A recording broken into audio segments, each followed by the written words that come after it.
Whenever I bone out a whole chicken, which is quite often, I always make a simple chicken stock.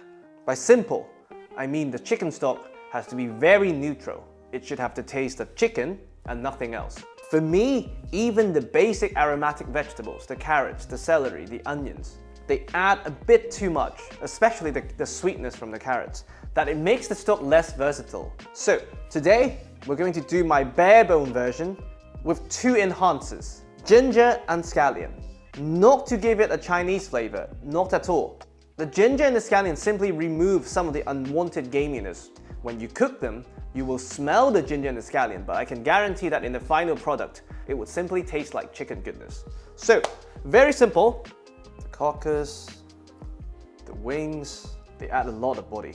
If I'm purposely shopping for a chicken stock, I would actually buy chicken wings to add some extra gelatin. And if I'm going all out, the best thing for chicken stock, in my opinion, is Pusan baby chicken. The amount of collagen is incredible. And I think Pusan, they are the easiest chicken-related product that is always good, even if you bought them in a supermarket. Simply cover with enough water. I don't even like to salt this at this stage. A, because we have two girls and they could then enjoy some chicken stock. B, I have more control because I can always salt later. Now we bring this to a boil and we just add a bit of ginger. You can do it with the skin on because we're going to sift them out anyway. For me, that's the only mandatory ingredient, so if you don't have scallion, don't even sweat about it.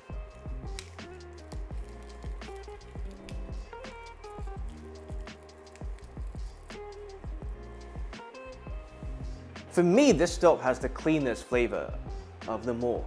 Of course, I'm not saying the aromatic vegetables do not have their purposes, but this is the most neutral, meaning you could use it for anything.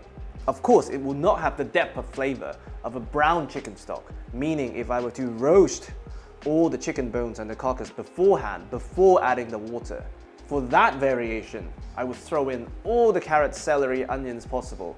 Now, once this comes to a boil, you'll see floating to the top what my grandmother would call scum. This is actually a combination of the protein and the myoglobin. Old school chefs would tell you, in order to have a clear broth, you need to skim them off. I've A/B tested this many times. I can promise you, as long as you keep this at a bare simmer for the whole duration of cooking, this will not cloud your broth at all. Lid on, and we lower the heat to medium-low, and we simmer this for 3 hours. If you have a pressure cooker, 1 hour in the pressure cooker is perfect. But on the stovetop, 3 hours for me is the minimum. And what I really like to do once this is ready is that I would pass it through a sieve, and if time permits, leave it in the fridge overnight. That way, the fat will float to the top, making it so much easier for you to skim it off. It's a very versatile stock that I always like to have in my kitchen. This is my basic chicken stock. I really hope you enjoy.